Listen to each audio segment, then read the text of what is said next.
Hello everyone, welcome to सरकारी add once again. तो इस वीडियो में जो है मैं आप सभी के साथ एक इंपॉर्टेंट डिस्कशन करने वाला हूं जो कि KGMU BSc nursing entrance exam 2023 से रिलेटेड होने वाला है। ठीक है, तो अगर आप यूपी से बिलोंग करते हैं, उत्तर प्रदेश से बिलोंग करते हैं और अगर आप बीएससी नर्सिंग का कोर्स करना चाहते हैं 2023 में, तो आपके लिए जो वीडियो है काफी ज्यादा इंपॉर्टेंट होने वाली है। तो आप इसका एक एक पॉइंट अच्छे से समझ लेना, पूरा जो वीडियो है एंड तक देखना ताकि इसके रिगार्डिंग सभी इन्फॉर्मेशन आपको अच्छे से समझ आ पाए।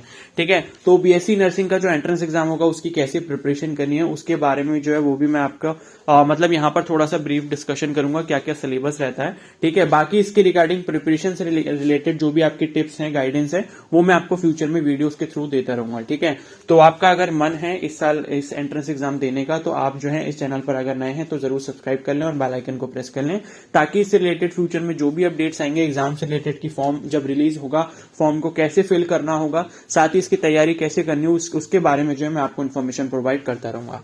ठीक है, तो यूपी में जो है बीएससी नर्सिंग का कॉमन एंट्रेंस एग्जामिनेशन होता है। मतलब आप यूपी में किसी भी गवर्नमेंट या फिर किसी भी प्राइवेट कॉलेज में अगर नर्सिंग में एडमिशन लेना चाहते हो तो आपको जो है केजीएमयू के थ्रू जो कंडक्ट होता है कॉमन एंट्रेंस टेस्ट, वो आपको उसमें अपीयर होना पड़ता है। ठीक है, फिर आपके जो भी मार्क्स होते हैं उसके अकॉर्डिंग आपके मेरिट वाइज जो है आपको अपनी काउंसलिंग करवानी होती है और काउंसलिंग के बाद जो है आपको कॉलेज अलॉट होता है। ठीक है, तो यहां पर जो है पिछले ही साल से, मतलब अभी 2022 से ही ये एंट्रेंस एग्जाम केजीएमयू की तरफ से कर दिया गया है। इससे पहले जो इसको एग्जाम को कंडक्ट करवाता था वो एबीवीएमयू था, यानी कि अटल बिहारी वाजपेयी मेडिकल यूनिवर्सिटी। लेकिन अब जो ये रिस्पॉन्सिबिलिटी है केजीएमयू के हाथों में आ गई, तो अब जो एग्जाम कंडक्ट होगा इस साल भी वो केजीएमयू के थ्रू ही होने वाला है। ठीक है, तो केजीएमयू का कॉमन एंट्रेंस एग्जामिनेशन होगा और अब यहां पर जो है इसके रिगार्डिंग हम सभी इंफॉर्मेशन डिस्कस करते हैं। ठीक है, कि इसका फॉर्म कब आएगा। तो देखो, फॉर्म का अभी एग्जैक्ट डेट तो कुछ भी नहीं पता, लेकिन मैं जो हूं 2022 का ये जो इन्फॉर्मेशन ब्रोचर है ये मैंने अभी ओपन कर रखा है स्क्रीन पे, तो इसके अकॉर्डिंग जो मैं आपको बता देता हूं। जैसे यहां पर आप देख सकते हो एप्लीकेशन फॉर्म यहां पर मई में अवेलेबल हुआ था 2022 में। ठीक है, तो इस साल भी हम यही एक्सपेक्टेशंस लगाएंगे कि 2022 में जो है, सॉरी 2023 में जो है आपका एप्लीकेशन फॉर्म मई के मंथ में ही जहां तक है आ जाएगा। ठीक है, मतलब ये है कि मई में कभी भी आ सकता है और मई में सपोज नहीं आता तो जून के फर्स्ट वीक में आ जाएगा या फिर जो है अप्रैल के एंड में भी आ सकता है। ठीक है, तो अप्रैल के एंड मतलब अप्रैल का जो लास्ट वीक होगा और तब से लेके जो है जून के फर्स्ट वीक में कहीं ना कहीं बीच में ये फॉर्म आपका रिलीज हो जाएगा। ठीक है, और इसका जो एंट्रेंस एग्जाम है उसकी जो डेट्स हैं वो आपकी जहां तक है, जैसे जुलाई में आपका एडमिट कार्ड आया था तो आपका जो एग्जाम है वो आपका यहाँ जुलाई या फिर अगस्त में ही रहने वाला है। ठीक है, लेकिन इस बार हो सकता है कि ये एग्जाम जल्दी ना हो जाए, कहीं ये जून के मंथ में ही ना हो जाए या फिर जुलाई स्टार्टिंग में ना हो जाए। तो इसलिए जो है अगर आप तैयारी कर रहे हो तो आप अपना जो टाइम है वो मई तक का ही लेकर यहाँ पर चलो। ठीक है, मतलब आप ये सोचो कि अभी जनवरी अप्रोक्सीमेटली एंड हो चुका है, तो आपके पास यहाँ पर 4 महीने हैं इसकी तैयारी अच्छे से करने के लिए। ठीक है, तो आप इसकी तैयारी खुद से कर सकते हो, इसके लिए आपको कोई भी इतना एक्स्ट्रा एफर्ट्स नहीं लगाने हैं। अगर आपको प्रिपरेशन करनी है तो सिर्फ आपको सिंपल चीजें फॉलो करनी है जो मैं आपको इस वीडियो में थोड़ा सा बताऊंगा भी। बाकी मैं इसकी एक अलग से भी वीडियो बनाऊंगा कि प्रिपरेशन आपको कैसे करनी है। ठीक है, तो क्वेश्चन यहाँ पर बहुत ज्यादा टफ नहीं पूछे जाते, इजी क्वेश्चन पूछे जाते हैं और यहाँ पर नेगेटिव मार्किंग भी नहीं होती है। क्लियर है, तो यहाँ पर जो है ये मैंने आपको बता दिया इसकी डेट शीट के बारे में। तो आप ये मान सकते हो कि मई एंड से लेके जो है मतलब आपका जो है एप्लीकेशन फॉर्म मई एंड नहीं, सॉरी अप्रैल एंड से लेके और जून फर्स्ट वीक तक कहीं ना कहीं आपका एप्लीकेशन फॉर्म आ जाएगा और आपका जो एग्जाम है कहीं जून या जुलाई के मंथ में ही यहाँ पर होगा। ठीक है, बाकी जब ऑफिशियल डेट्स आएंगे तब मैं आपको इन्फॉर्म कर दूंगा। अब यहाँ पर बात करते हैं, ये बीएससी नर्सिंग का 4 इयर्स का कोर्स है। ठीक है, ये मैं आपको बता दूं कि 4 साल का ये पूरा कोर्स होता है और उसके बाद जो है यहाँ पर ये जो सीट मैट्रिक्स दी है ये सिर्फ केजीएमयू लखनऊ की दी है। ठीक है, तो केजीएमयू यानी कि किंग जॉर्ज मेडिकल यूनिवर्सिटी का जो नर्सिंग का कॉलेज है उसकी ये सीट मैट्रिक्स दे रखी है, जहां पर 110 सीटें थी 2022 में और 2023 में भी शायद इतनी ही सीटें रहेंगी। ये आपके सिर्फ केजीएमयू के कॉलेज ऑफ नर्सिंग की हैं और जो इसके बाकी अंडर कॉलेजेस मतलब आते हैं, जैसे आपका जीआईएमएस नोएडा हो गया। ठीक है, और उसी तरीके से आपका मतलब और भी जो कॉलेजेस हैं, ठीक है, जैसे मेरे को अभी शायद नाम उसके याद नहीं आ रहे, ठीक है, तो जो भी इसके अंदर कॉलेजेस हैं गवर्नमेंट, जैसे कि आपका नोएडा वाला कॉलेज हो गया, उसके बाद जो आपका प्रयागराज में कॉलेज है, अलग अलग जगह पे काफी सारे गवर्नमेंट कॉलेजेस यहाँ पर आपको देखने को मिल जाएंगे, ठीक है। तो उसकी लिस्ट भी मैं आपको दूंगा कि कौन कौन से गवर्नमेंट कॉलेजेस हैं, वहां पर टोटल कितनी कितनी सीट्स हैं। तो सीट्स यहाँ पर काफी हैं क्योंकि कॉलेजेस भी काफी हैं यहाँ पर, गवर्नमेंट भी और प्राइवेट भी, ठीक है। तो उसके बारे में मैं आपको फ्यूचर में इन्फॉर्मेशन दे दूंगा कि कौन कौन से कॉलेजेस इसके अंदर इन्वॉल्व होते हैं, ठीक है। अब यहां पर एलिजिबिलिटी क्राइटेरिया की हम लोग बात कर लेते हैं। तो देखो, नर्सिंग के लिए आपका मैंडेटरी क्राइटेरिया ये है कि आपने क्लास 12th जो है अपना फिजिक्स, केमिस्ट्री, बायोलॉजी और इंग्लिश से किया होना चाहिए, ठीक है। तो फिजिक्स, केमिस्ट्री, बायोलॉजी और इंग्लिश जो है ये आपके सब्जेक्ट्स यहाँ पर रहने चाहिए, ठीक है। इंग्लिश मतलब यहाँ पर आप देख सकते हो, और मिनिमम जो एज है वो आपकी 17 ईयर्स होनी चाहिए। कब होनी चाहिए? 31 दिसंबर 2023 तक। तो 31 दिसंबर 2023 तक जो है आपकी जो उम्र है वो कम से कम 17 साल यहाँ पर होनी चाहिए, तभी आप यहाँ पर इसके लिए एलिजिबल हो पाओगे। और जो मैक्सिमम एज लिमिट है वो है 35 ईयर्स। तो अगर आप 35 ईयर्स तक भी हो तो आप इस फॉर्म के लिए एलिजिबल हो, आप यहाँ पर जो एप्लीकेशन फॉर्म फिल करके एंट्रेंस एग्जाम दे सकते हो, ठीक है। उसके बाद यहाँ पर जो 12th का क्राइटेरिया वो ये है कि आपकी जो फिजिक्स, केमिस्ट्री, बायोलॉजी है उसमें मिनिमम 45% मार्क्स यहाँ पर होने जरूरी हैं, और उसके बाद जो है इंग्लिश में भी आपका पासिंग स्कोर यहाँ पर होना कंपलसरी है। अगर आपका नहीं होता तो फिर आप यहाँ पर एलिजिबल नहीं हो पाओगे। और उसके साथ साथ इन्होंने ये भी लिखा है कि candidates are also eligible for state open school recognized by state government and national institute of open schooling. तो किसी ने अगर मान लो ओपन स्कूलिंग करिए, मतलब एनआईओएस से किया है या फिर स्टेट मतलब इससे किया है, स्टेट ओपन स्कूल से किया है अपने 12th, तो वो भी यहाँ पर एलिजिबल रहेगा, ठीक है। English is a compulsory subject in 10+2 for eligibility for admission in BSc nursing. तो इंग्लिश जो है कंपलसरी है, अगर आपका 12th में इंग्लिश नहीं था तो आप यहाँ पर अप्लाई नहीं कर सकते, ठीक है। और 12th की जो परसेंटेज है मतलब फिजिक्स, केमिस्ट्री, बायोलॉजी की, वो आपकी जनरल कैटेगरी के लिए तो 45% रहने वाली है, और मतलब ईडब्ल्यूएस के लिए भी उतनी रहेगी। लेकिन जो एससी, एसटी और ओबीसी कैंडिडेट्स हैं तो उनके लिए क्राइटेरिया जो है वो रिड्यूस किया गया है, ठीक है। तो यहां पर जो है 40% जो है वो आपकी रहेगी मतलब एससी, एसटी और ओबीसी कैटेगरी के कैंडिडेट्स के लिए, और 45% जो है वो जनरल और ईडब्ल्यूएस के लिए यहां पर रहने वाली है मिनिमम परसेंटेज, ठीक है।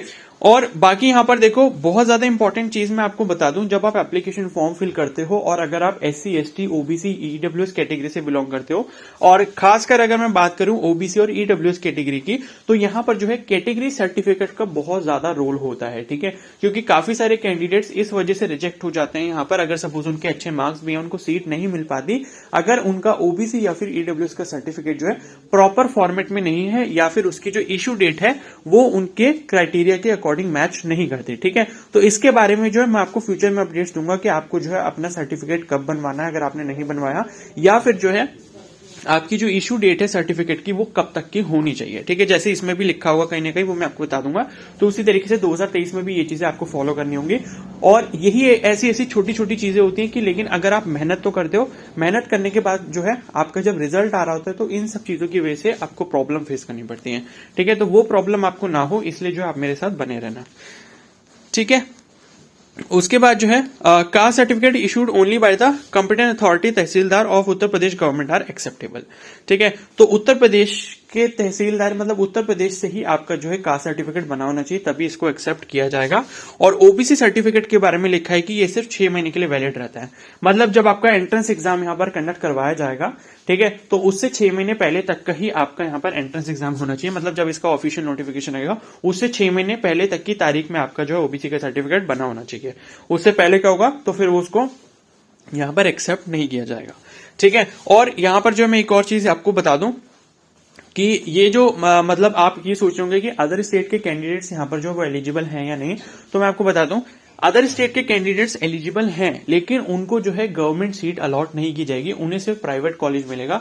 तो अगर आपको उत्तर प्रदेश में कोई भी प्राइवेट कॉलेज में एडमिशन लेना है तो आप इसका एंट्रेंस एग्जाम दे सकते हो, ठीक है। लेकिन बात यह भी है कि अगर आपको प्राइवेट में एडमिशन लेना है तो आप डायरेक्टली भी ले सकते हो, उसके लिए आपको एंट्रेंस एग्जाम देना कंपलसरी नहीं होता, क्योंकि बहुत सारे कॉलेजेस ऐसे होते हैं जो डायरेक्ट एडमिशन एक्सेप्ट करते हैं, ठीक है। तो यहाँ पर अदर स्टेट का मुझे इतना कोई फायदा लगता नहीं है कि अगर आप अदर स्टेट को फॉलो मतलब बिलोंग करते हो तो आपको यूपी का जो है नर्सिंग का एंट्रेंस एग्जाम देना चाहिए, क्योंकि लास्ट ईयर भी ऐसा हुआ था, इन्होंने अच्छे से इन्फॉर्मेशन प्रोवाइड नहीं करी थी, तो काफी सारे अदर स्टेट के कैंडिडेट्स ने यहाँ पर अप्लाई कर दिया था और फिर बाद में एक नोटिस रिलीज किया गया था जिसमें ये बताया था कि गवर्नमेंट सीट्स उनको अलॉट नहीं की जाएंगी। गवर्नमेंट सीट सिर्फ उन्हें ही मिलेंगी जिनके पास उत्तर प्रदेश का डोमिसाइल है, या फिर अगर आपके पास डोमिसाइल नहीं है उत्तर प्रदेश का और आपने 10th और 12th जो है वो अपने यूपी से ही करा हुआ है, तब आप उस केस में गवर्नमेंट सीट के लिए एलिजिबल हो पाओगे। अदरवाइज जो है बाकी सभी केसेस में आपको प्राइवेट सीट ही दी जाएगी, मतलब प्राइवेट कॉलेज की सीट दी जाएगी। ठीक है, तो ये सब चीजें बाकी मैं टाइम टू टाइम आपको सब चीजें बताता रहूंगा। ठीक है, और उसके बाद जो है यहाँ पर आपका जो एप्लीकेशन फॉर्म है वो ऑनलाइन मोड में ही फिल किया जाएगा और यहाँ पर जो एप्लीकेशन फॉर्म की फीस वो आपकी 3000 रुपीज रहती है अनरिजर्व्ड और ओबीसी के लिए। 5.5 नंबर पॉइंट पर आप देख सकते हो, और SC/ST के लिए 2000 रुपए जो है एप्लीकेशन फॉर्म के यहाँ पर फीस रहने वाली है। ठीक है, बाकी जो नर्सिंग के एग्जाम्स होते हैं उसके बारे में जो मैं आपको इन्फॉर्म करता रहता हूँ, तो सभी वीडियोस देखा करो, काफी ज्यादा इंपॉर्टेंट होती हैं। जैसे एम्स का एग्जाम है तो वो भी आप जरूर देना। ठीक है, वहां पर आपका पढ़ाई का खर्चा बिल्कुल भी नहीं है, पढ़ाई आपकी लगभग फ्री है। ठीक है, तो ऐसे ऐसे एग्जाम्स दिया करो और उसके लिए आप अच्छे से मेहनत करो। ठीक है, तो कहीं ना कहीं आपका सिलेक्शन जरूर हो जाएगा। ओके, तो ये सब चीजें यहाँ पर दी गई हैं, एप्लीकेशन फॉर्म की फीस के बारे में बताया गया है। और उसके बाद जो है कुछ और ये मतलब प्रोसेस दिया कि एप्लीकेशन फॉर्म कैसे फिल करना था, तो ये जब आएगा तब मैं आपको बता दूंगा कैसे फिल करना होगा। ठीक है, और उसके बाद जो है यहाँ पर ये एग्जामिनेशन का पैटर्न दिया है। ठीक है, कि आपका एग्जाम पैटर्न कैसा रहता है, सिलेबस क्या रहता है, कौन कौन से सब्जेक्ट पूछे जाएंगे, कितने क्वेश्चन यहाँ पर पूछे जाने वाले हैं। ठीक है, तो अब यहाँ पर देखो आपका जो पेपर होगा वो 3 घंटे का होगा, यानी कि 180 मिनट का होगा। 11 से 2 इसकी टाइमिंग रहती है, पिछले साल ये थी तो इस साल भी यही रहेगी। ठीक है, तो इसमें कोई चेंज रहने नहीं वाला है। 200 मतलब 180 मिनट रहेंगे और आपके जहां पर क्वेश्चंस हैं वो 200 क्वेश्चंस पूछे जाते हैं, अभी मैं आपको नीचे दिखा रहा हूं। ठीक है, और सबसे इंपॉर्टेंट चीज ये है कि आपका जो पेपर है वो यहाँ लखनऊ में ही करवाया जाता है। क्लियर है? ठीक है, मतलब इन्होंने ऐसा मेंशन करा है, as mention on the admit card Lucknow city. ठीक है, तो ये चीज मैं बता दूं, ये जो लखनऊ इन्होंने सेंटर दिया था ये पहले दिया था, लेकिन उसके बाद में जो है इन्होंने सेंटर्स और भी ज्यादा बढ़ा दिए थे। ठीक है, तो इसकी टेंशन मत लेना, यूपी में अलग अलग जगह पर सेंटर्स और दिए जाएंगे लखनऊ के अलावा। तो पिछले साल तक पहले ऐसा था कि लखनऊ सिटी में ही पेपर कराया जाएगा, लेकिन एग्जाम से कुछ दिन पहले जो है सेंटर को इन्होंने इंक्रीज कर दिया था, क्योंकि फिर क्या हुआ था मतलब बच्चे काफी ज्यादा हो गए थे, जिस वजह से इनको सेंटर इंक्रीज करने पड़े थे दूसरे सिटीज में भी। ठीक है, तो वो आपको पता चल जाएगा जब आप एप्लीकेशन फॉर्म फिल करोगे कि सेंटर आपको कहां कहां पर चाहिए, वो आपको सेलेक्ट करना होगा। क्लियर है? तो यहाँ पर जो वेन्यू लिखा है लखनऊ सिटी, अब ये चीज गलत है, अब ये बिल्कुल सही नहीं है कि आपका जो पेपर है वो सिर्फ लखनऊ में ही कराया जाएगा, बाकी अदर जगह पर भी जो है आपका यहाँ पर एग्जाम कंडक्ट होता है। ठीक है, लेकिन होगा यूपी में, यूपी के बाहर कहीं पर भी इसका एग्जाम नहीं होता है।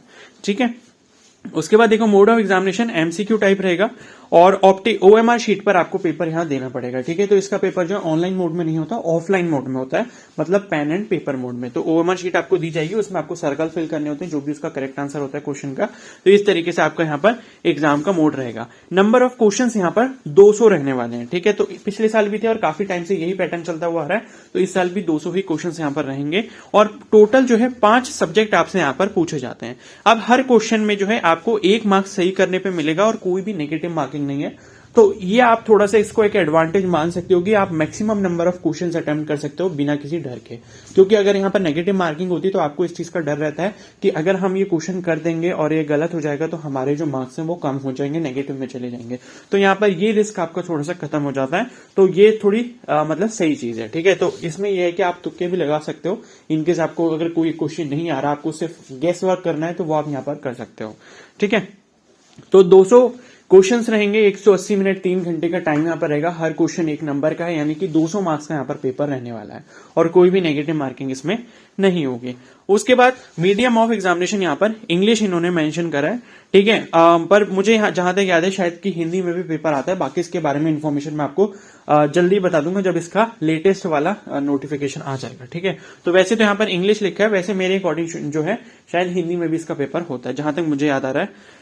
उसके बाद जो है सिलेबस की बात करें तो सिलेबस मैंने आपको बताया 5 सब्जेक्ट आपसे पूछे जाएंगे, physics, chemistry, biology, nursing aptitude, general knowledge और इंग्लिश। ठीक है, तो यहाँ पर जो है इंग्लिश और जनरल नॉलेज एक ही सेक्शन होगा जिसमें दोनों के क्वेश्चंस होंगे। 20-20% यहाँ पर आपके क्वेश्चंस लिखे 20%, 200 का मतलब 200 का जो 20% है वो 40 होता है, ठीक है। तो यानी कि आपसे जो है नर्सिंग एप्टीट्यूड के 40 क्वेश्चन, फिजिक्स के 40 क्वेश्चन, केमिस्ट्री के 40 क्वेश्चन, बायोलॉजी के 40 क्वेश्चन और इंग्लिश और जीके ये दोनों कंबाइन के जो है 40 क्वेश्चन यहाँ पर पूछे जाएंगे। और ये सब जो है आपके 11th और 12th लेवल के पूछे जाएंगे। मतलब फिजिक्स, केमिस्ट्री, बायोलॉजी जो आपको पढ़नी है वो 11th और 12th दोनों की पढ़नी है। भले ही यहाँ पर इंटरमीडिएट स्टैंडर्ड लिखा है तो काफी सारे बच्चे इस चीज में कंफ्यूज हो जाते हैं कि क्या सिर्फ हमें 12th का ही पढ़ना है, तो ऐसा नहीं है। 11th और 12th दोनों का सिलेबस पूछा जाता है, ठीक है। अब इंग्लिश और जनरल नॉलेज ये सब जो है जनरल चीजें पूछे जाती है, इतना कुछ टफ नहीं आता। अब नर्सिंग एप्टीट्यूड क्या होता है इसके बारे में मैं आपको थोड़ा सा यहाँ पर बता देता हूँ। तो नर्सिंग एप्टीट्यूड देखो ये 2-3 साल से ही नर्सिंग के पेपर में पूछे जाने लग गया है, ठीक है। ये एक नया मतलब क्या बोलते हैं सब्जेक्ट है जिसको इन्वॉल्व किया गया है इस एंट्रेंस एग्जाम में, और भी स्टेट नर्सिंग एग्जाम्स में किया जाता है इसको इन्वॉल्व, ठीक है। तो नर्सिंग एप्टीट्यूड में बेसिकली नर्सिंग की जो टेक्निक्स हैं उसके बारे में पूछा जाता है, या फिर मतलब जो नर्सिंग प्रोफेशन में जब आप आते हो तो आपसे क्या क्या एक्सपेक्टेशंस की जाती हैं उसके बारे में क्वेश्चंस पूछे जाते हैं, ठीक है। तो आपके जो है मतलब एक नर्स का बिहेवियर कैसा होना चाहिए, ठीक है, नर्स के सेंटीमेंट्स कैसे होने चाहिए और उनकी क्या क्या ड्यूटीज होती हैं, ठीक है, नर्स का क्या क्या रोल रहता है, तो उससे रिलेटेड क्वेश्चंस यहाँ पर पूछे जाते हैं। अब नर्सिंग एप्टीट्यूड के लिए मैंने आपके लिए ऑलरेडी एक प्लेलिस्ट क्रिएट की हुई है, उसमें 7 चैप्टर्स हैं, मतलब 7 टॉपिक्स हैं जिसके ऊपर मैंने एक एक वीडियो बनाई है जो लगभग 15 से 20 मिनट की हर एक वीडियो है। तो अगर आप वो 7 के 7 वीडियोस देख लोगे तो आपका नर्सिंग एप्टीट्यूड वाला पोर्शन यहाँ पर फिनिश हो जाएगा। उसके अलावा आप कोई बुक वगैरह प्रेफर करना चाहते हो, लेना चाहते हो, तो वो आप देख लेना। बाकी इसके ऊपर और भी क्वेश्चन जो है वो मैं आपको फ्यूचर में प्रैक्टिस करवाऊंगा। बाकी इंग्लिश और जीके की भी मैं आपको प्रिपरेशन करवा दूंगा, ठीक है। तो उसकी टेंशन आप बिल्कुल मत लेना, ठीक है। तो ये जो नर्सिंग एप्टीट्यूड की प्लेलिस्ट का लिंक कह रहा हूं मैं, ये मैंने कमेंट सेक्शन में पिन करा है, तो वहां से जाके आपको चेकआउट करना है तो वो आप कर लेना, ठीक है। तो वहां से आपको काफी ज्यादा हेल्प मिल जाएगी। उसके बाद यहाँ पर मिनिमम क्वालिफाइंग मार्क्स लिखे हैं 50% अनरिजर्व कैटेगरी के लिए, 40% SC ST और OBC कैटेगरी के लिए, ठीक है। तो अनरिजर्व EWS दोनों के लिए जो है यहाँ पर आपको मिनिमम 100 नंबर लेकर आने पड़ेंगे 200 में से, अगर आपको काउंसलिंग में पार्टिसिपेट करना है। और SC ST OBC के लिए जो क्राइटेरिया है वो है 40%, यानी कि मिनिमम 80 नंबर आपके होने चाहिए एंट्रेंस एग्जाम में, जिससे आप जो है आगे के काउंसलिंग में पार्टिसिपेट कर पाओ, ठीक है। तो ये आपका कंप्लीट एग्जाम पैटर्न रहता है, और आपको कैसे तैयारी करनी होगी इस पर मैं डिटेल एक वीडियो बनाऊंगा, वो जरूर देखना, आपके लिए बहुत ज्यादा हेल्पफुल होगी, ठीक है। बाकी काउंसलिंग प्रोसेस वगैरह इसको हम बाद में देखेंगे, क्योंकि अभी हमारे काम का नहीं है, क्योंकि अभी जब तक एंट्रेंस एग्जाम नहीं हुआ तो उसके काउंसलिंग का कोई फायदा नहीं है, ठीक है। और यहाँ पर ऐसी कोई इन्फॉर्मेशन नहीं है जो आपको अभी इस टाइम पर पता होनी चाहिए। तो आपके लिए सिर्फ ये इन्फॉर्मेशन है कि आपसे जो है ये सिलेबस पूछा जाएगा, और आपका जो फॉर्म है वो कब रिलीज किया जाएगा उसके बारे में मैंने बता दिया। बाकी चैनल पर बने रहोगे तो आपको इसके रिगार्डिंग सभी इन्फॉर्मेशन टाइम टू टाइम मिलती रहेगी, एक भी इन्फॉर्मेशन आपसे मिस नहीं होगी, क्लियर है। तो सभी चीजें जो है मैंने आपको अच्छे से क्लियर कर दी हैं। इसके बाद भी अगर आपका कोई डाउट रह जाता है तो आप मुझे कमेंट सेक्शन में बता सकते हो, या फिर मुझे इंस्टाग्राम पे मैसेज कर सकते हो। इंस्टाग्राम का जो लिंक है वो मैंने कमेंट सेक्शन में पिन किया हुआ है, बाकी आपको चैनल के अबाउट सेक्शन में भी मिल जाएगा, ठीक है। तो वहां से भी आप मुझसे मेरे से कॉन्टेक्ट कर सकते हो, कोई भी डाउट है इसके रिगार्डिंग तो आप मुझसे पूछ सकते हो, क्लियर है। तो इस वीडियो को हम लोग यहीं पर एंड करते हैं। जितनी भी मोस्ट इंपॉर्टेंट इन्फॉर्मेशन थी वो मैंने इस वीडियो में कवर कर ली है। बाकी फ्यूचर में जो मैं इससे रिलेटेड वीडियोस बनाता रहूंगा कि आपको तैयारी कैसे करनी है, और क्वेश्चंस प्रैक्टिस वगैरह मैं आपको करवाता रहूंगा, ठीक है। तो आप अगर मेरे साथ बने रहेंगे तो आपको जो है यहाँ पर बहुत ज्यादा हेल्प मिलने वाली है।